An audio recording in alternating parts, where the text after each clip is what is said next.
So yun mga ka-Phantom, meron akong good news at meron akong bad news. Tsaka alam nyo ba tong bridge na to? Ito yung pinakamahabang bridge na ito. Ano kaya to? Parang ito yung Honda. Ito na mga ka-Phantom, makikita na natin dito yung ganda ng Tugigaraw. Ano? Uy. Ayan, tara na. Nakakatakot dito. Walang masyadong bahay. Ayun o.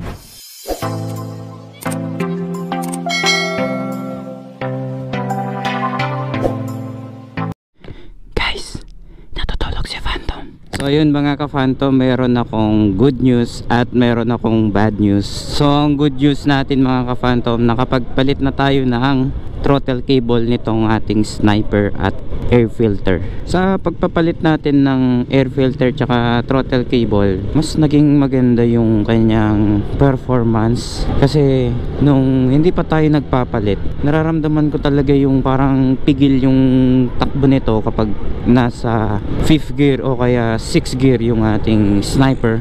Tsaka pansin ko noon nung hindi pa tayo nagpapalit, medyo malakas siya sa gas. Tapos pagka ini-start ko siya sa umaga, hindi stable yung kanyang RPM. Pero simula nung pinalitan na natin yung kanyang air filter, mas naging smooth na.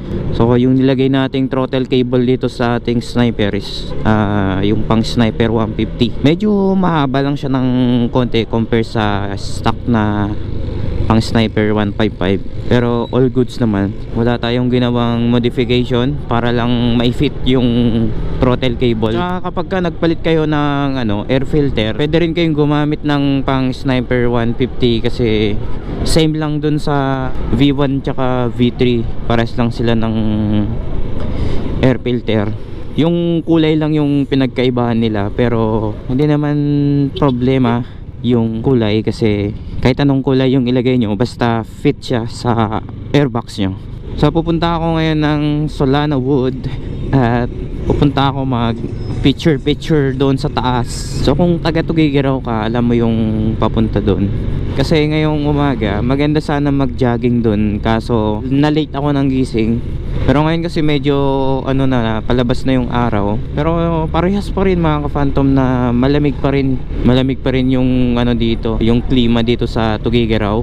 Kaya tignan mo yung mga tao dito, halos lahat sila naka-jacket. Ako nga dati hindi ako nagja-jacket kapag ka nagmumotor ako, pero mas maganda sa pakiramdam na nagja-jacket ka kapag ka nagra-rides ka, kasi hindi ka masyadong nalalamigan, o kapag ka mainit naman hindi ka naiinitan. So ito yung JL Clean Fuel, dyan ako laging nagpapagas noon.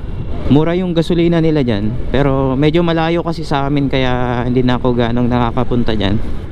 Nagagas din tayo dyan kapag ka nadadaanan natin. Itong part talaga na to, talagang traffic talaga dito. Tsaka minsan may mga na-aksidente dito na part kasi yung way nito is intersection siya. Ayan o. Ito yung Bonton Bridge, kung saan ito yung lagi nating nadadaanan kapag ka pumupunta tayo ng Piat. Ayan o, di ba? Ang gandang lamig. Tsaka alam nyo ba tong bridge na to? Ito yung pinakamahabang bridge na nandito ngayon sa Cagayan. Tapos yung bad news natin mga ka-Phantom, dumating na pala yung ating camera. So yun, nag-expect naman tayo na maganda sana yung kakalabasan ng ating video. Actually maganda yung quality ng ating video. Yung ibig ko sabihin, yung in-upload nating video hindi masyadong pinanood. Siyempre yung expectation natin dun, kapag maganda yung camera na gagamitin mo, madaming manonood, siguro hindi lang siguro sila fan ng mga camera yung mga nanonood sa aking YouTube. So mas gusto nila yung lagi tayong nag-aayos ng motor, nag-share ng mga issue. Yun yung mga gusto nilang panoorin.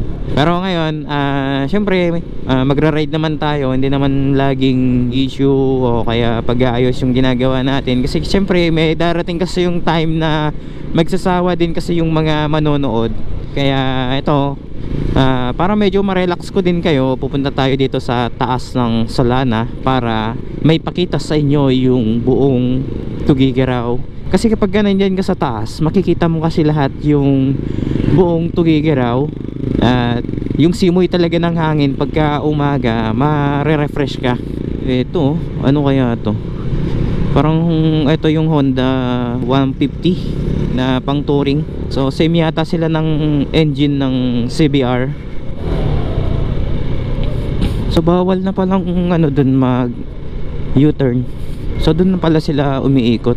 Nung first time ko pumunta dyan sa taas na yan, nawala kami noon. Hindi ko alam kung saan kami papasok. Tapos hanggang nung nagtanong kami, nandyan lang pala, ito lang pala yung papasok. Ay. Okay, so ito kapag pupunta kayo dito, ito yung makikita nyo. Dati nung pumunta kami noon dito, hindi pa siya semento. Itong daanan noon is rough road pa to. Pero maganda dito kapag gusto nyo mag-relax, mag-jogging. Ito ayan o. Alam nyo yung nasa ano kayo, Santa Fe. Parang ganun yung daanan dito, pataas. Tapos medyo may paliko, ganun. Ayan yung Solana. Ayan, parang nasa Hollywood ka, di ba? Tapos ito, masasalubong nyo yung simoy ng hangin na maginaaw.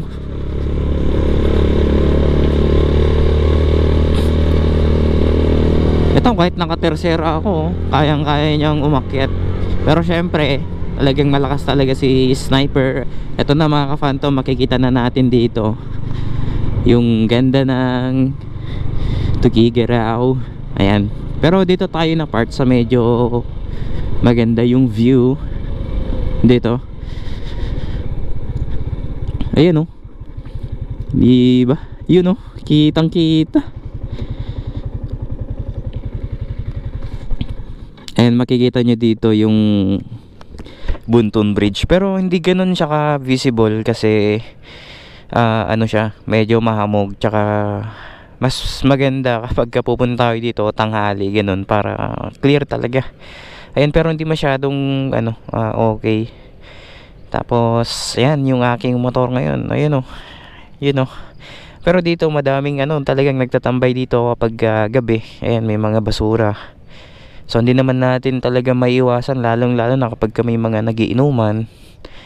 Dito talaga yung pero ewan ko, meron yatang naglilinis dito kapag siguro baka mamaya. So magte-take muna tayo ng picture para ayan, ipakita ko sa inyo. So ito, gamit ko pala yung phone ko ngayon. Ito yung Poco F3.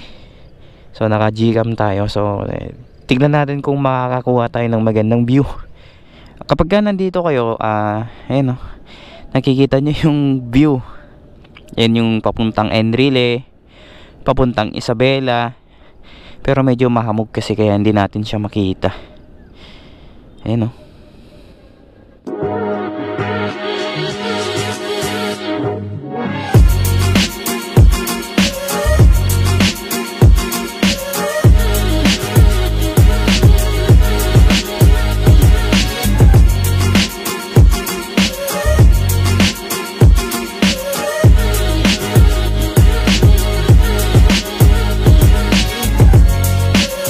So kapag ka nagtambay ka dito, maririnig mo yung mga ingay ng sasakyan, ingay ng ibon.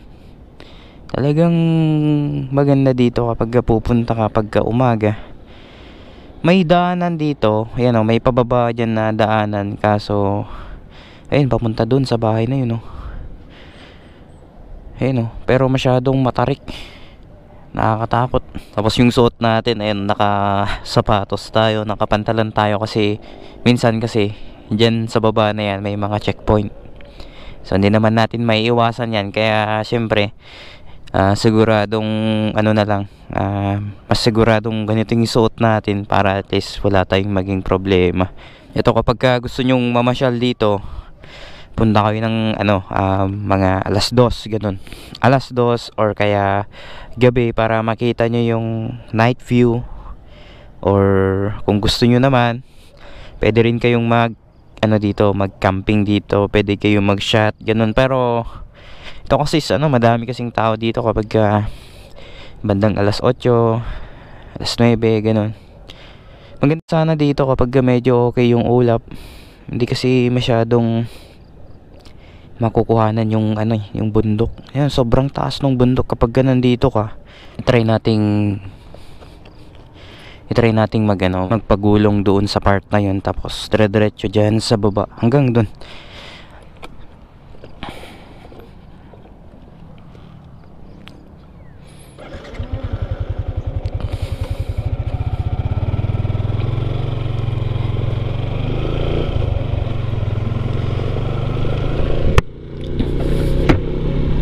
So may daanan pa dito papunta dyan sa taas, pero pwede din nating silipin para maipakita ko sa inyo bago tayo bababa.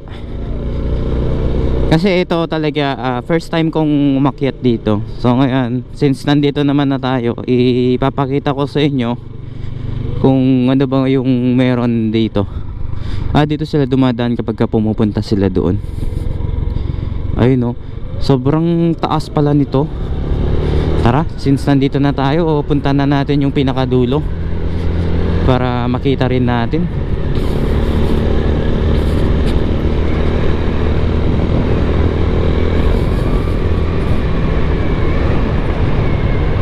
Yun, hindi pa pala dito nagtatapos yung daanan. Ayun,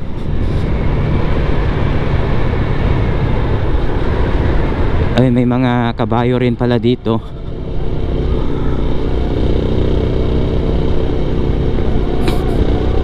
Ano? Uy.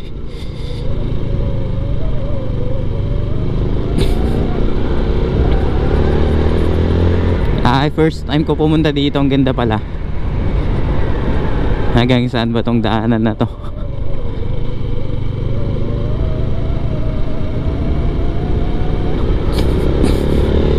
Ang layo na, no?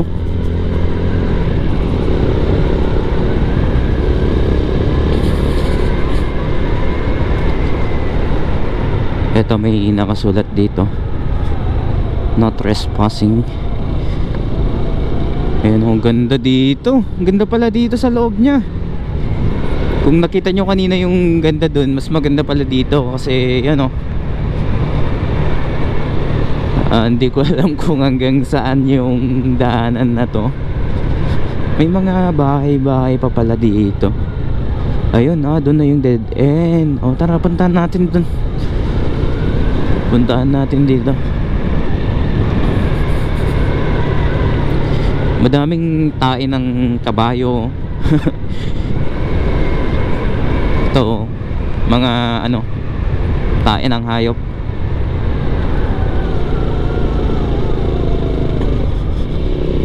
Ang taas dito.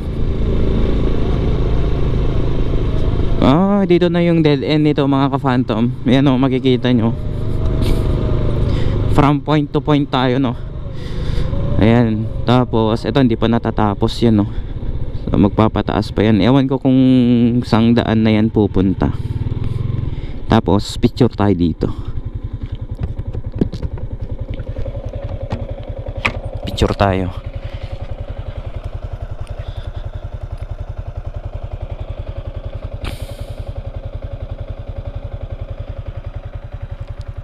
Ayun, Yes.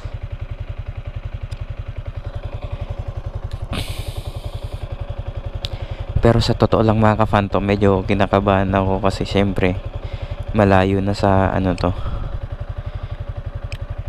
Yan.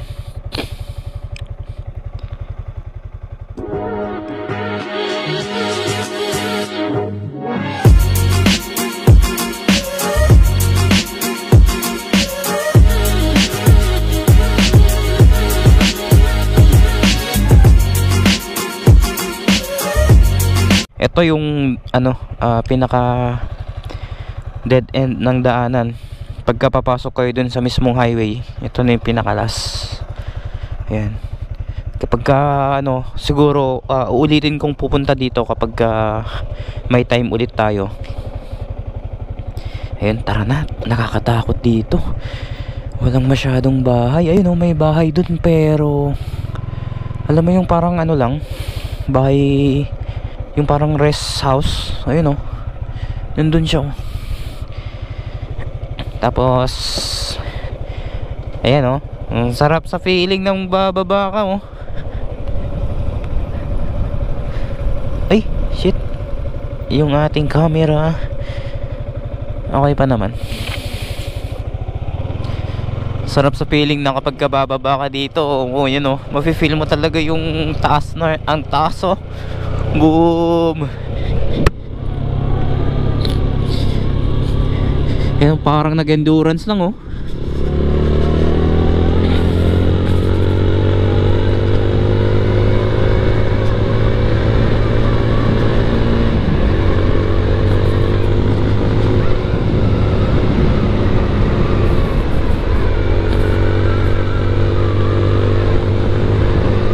Ang delikado dito mga ka-phantom, yun may mga ano din dyan bahay, may bahay dyan. Tapos dito mga ano na talaga, bundok na talaga yung makikita mo.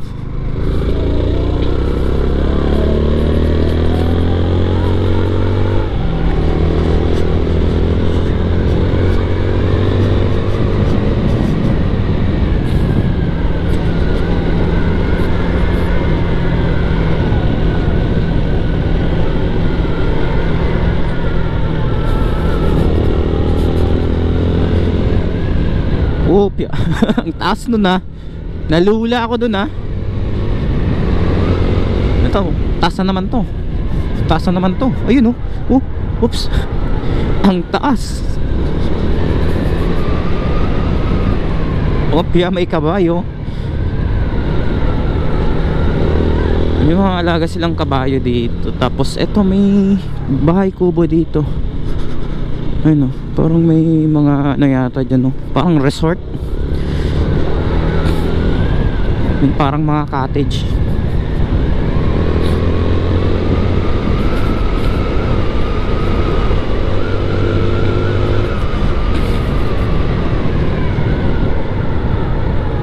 Dito pwede na nating patayin itong ating motor. Ayan tipid sa gasolina. Ito lang kasing nagiging problema ko dito, magalaw yung kanyang manubela. Ayun hindi na lang natin bitawan. Maganda sana yung nagpiprehen kayo para ma-feel mo talaga yung pagpapababa ayun ito talaga mafe-feel nyo talaga yung pababa dito kapag galing kayo sa taas, kasi dire-diretso lang to. Ayun diba? Si kuya sipag, dinadampot niya yung mga basura, tinatapon niya din dun sa likod. Ayan ayun Woo! So yun mga ka-phantom, kung hindi ka pa nakasubscribe sa aking YouTube channel, please subscribe and don't forget to hit the notification bell para lagi kang updated sa aking latest videos.